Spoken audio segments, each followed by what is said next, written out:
बिंदु थे।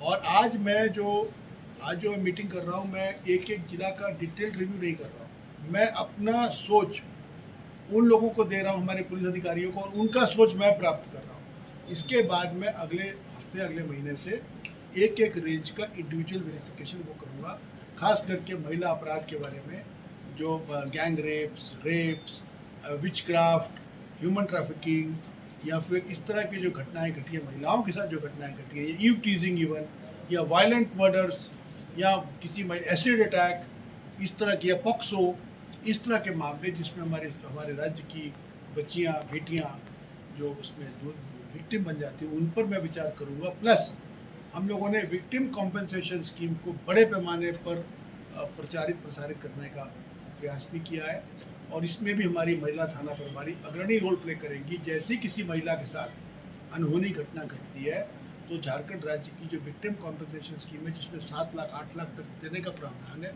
उसमें कैसे जल्द से जल्द पैसा मिले, उस पर भी लोग वर्क करेंगे।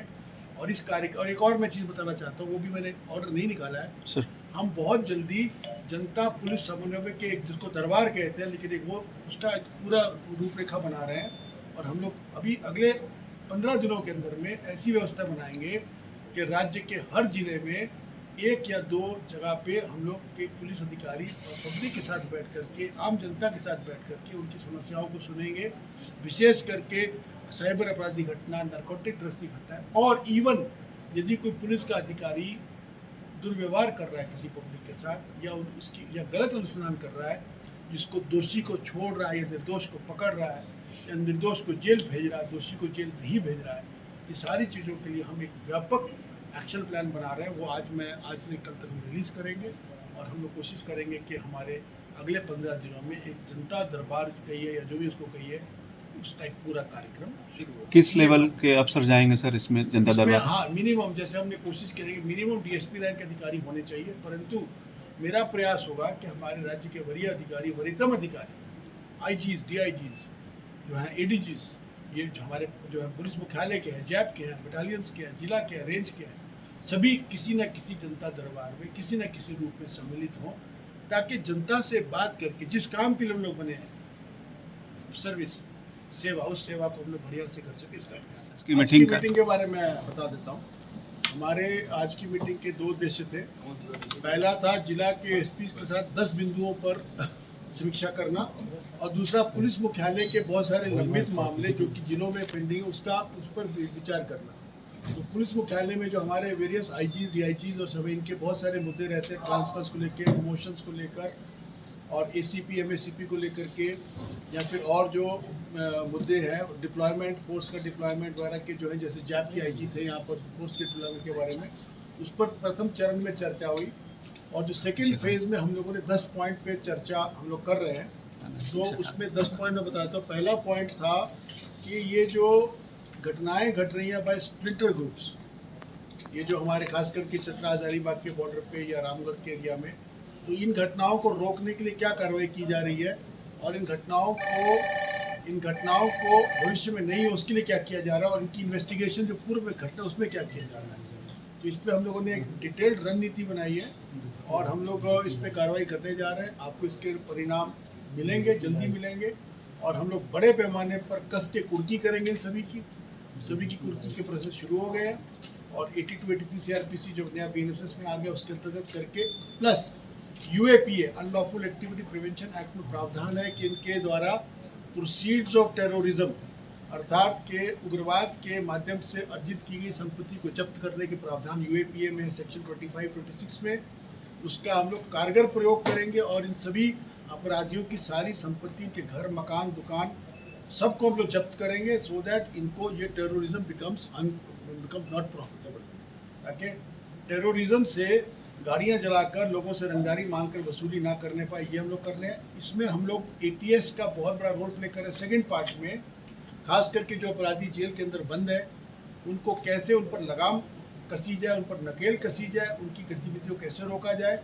इसमें आईजी ऑपरेशंस और एडीजी ऑपरेशंस संजय नाटकर एक अलग से मीटिंग करेंगे, जिसमें वो एसपी एटीएस ऋषभ झा और इन जिलों के एसपी जो है, खास करके हजारीबाग, रामगढ़, बोकारो, धनबाद, जहाँ पर ये 4-5 जो सो कॉल्ड क्रिमिनल गैंग्स जो जिनके और इनके विदेश में बैठे सहयोगी काम कर रहे हैं उनको कैसे रोका जाए उस पर वर्क करेंगे। काफ़ी वर्क इसमें हुआ भी है, रिजल्ट आपको नजर आएंगे। क्योंकि महिला सुरक्षा हमारे राज्य के लिए, मेरे लिए पर्सनली एक बहुत इंपॉर्टेंट और अहम मुद्दा है। तो महिला थानाओं को कैसे सशक्त बनाया जाए, उनकी व्यवस्था, उनकी दोनों चीज़ें, उनकी बेसिक इंफ्रास्ट्रक्चर और उनकी वर्किंग कार्यशैली, दोनों में कैसे सुधार लाया जाए उस पर हम लोगों ने वर्क किया। साथ में एंटी ह्यूमन ट्रैफिकिंग यूनिट्स जो हमारे राज्य के विभिन्न जिलों में उपलब्ध हैं उनको और कारगर कैसे बनाया जाए।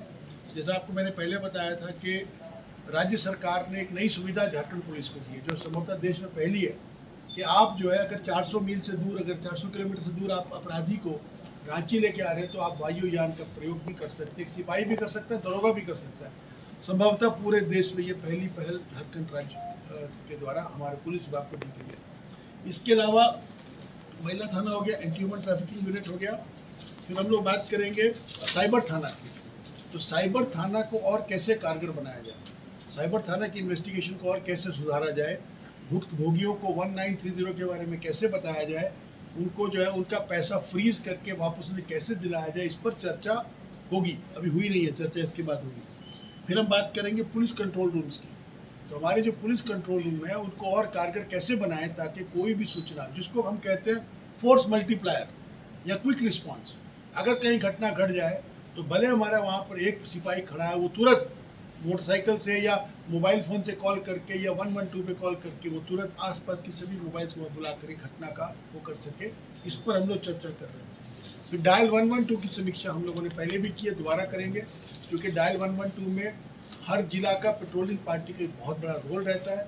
क्विक रिस्पांस कैसे कर सके, जैसे कोई बंदा 112 पे कॉल करता है उसका मैसेज जाता है कंसर्न जिला के कंट्रोल रूम को, वहाँ से जाता है वो वहाँ की मोबाइल गाड़ी को, वो मोबाइल गाड़ी त्वरित गति से कैसे घटनास्थल पर पहुँच सके, इस पर हम लोग चर्चा कर रहे हैं। आप स्टडी करें तो रांची में अधिकतम स्थान पे सड़कें काफ़ी चौड़ी हैं। प्रॉब्लम हो रही है इसमें इंक्रोचमेंट और जो हॉकिंग, और उसके बाद हॉकिंग क्योंकि सब्जी का दुकान लगा दिया और उसके आगे 4 आदमी मोटरसाइकिल पार्क कर दिया और उसके आगे गाड़ी लगा दिया, तो पार्किंग और हॉकिंग ये दो मेजर समस्याएं हैं रांची में। देखिए अब तो हॉकिंग जो करता है उसको भी अधिकार है, हम उसके अधिकार को भी छीनना नहीं चाहते। हमारा प्रयास हॉकर्स को रोकना नहीं है, हमारा प्रयास ट्रैफिक को स्मूथ बनाना, स्मूथ मतलब है कि वो चर्चा। तो मैंने अभी एसपी ट्रैफिक से काफ़ी चर्चा की है, चैम्बर ऑफ कॉमर्स से भी बात की है, आज भी शायद उनकी मीटिंग थी। हम लोग प्रयास कर रहे हैं कि रांची के ट्रैफिक को स्मूथ बनाए। उसमें एक नया प्रयास हम लोगों ने ये किया है कि एक बड़ा हम लोगों ने वो बनाया है, क्या बोलते हैं उसको, पोस्टर। कोई भी गाड़ी अगर गलत पार्क हो तो उस पर लगा दिया जाता है कि आपकी गाड़ी गलत पार्क है, 5 मिनट में हटा ले, अन्यथा आपकी गाड़ी को जो है वो टो चेन कर दिया जाएगा। आपने बदले देखा कि नहीं देखा ऐसा कहीं पोस्टर लिखे थे भी सर। तो ये एक प्रयास है। एक और प्रयास है कि भाई नेम प्लेट पहने, वो भी छोटा सा प्रयास है। इसकी स्ट्रेंथ को बढ़ाने का प्रयास किया, वो भी एक प्रयास है। मैं तो जो हम लोगों ने प्रयास किया वो बता देता हूँ, बाकी कलकत्ता तो हम लोग नहीं बना पाए, ये बात सही है। 10 मोटरसाइकिल में वाइट कलर के उन पे हम लोगों ने वो लाइट लगा करके थोड़ा सा वो भी कोशिश किया है कि वो लोग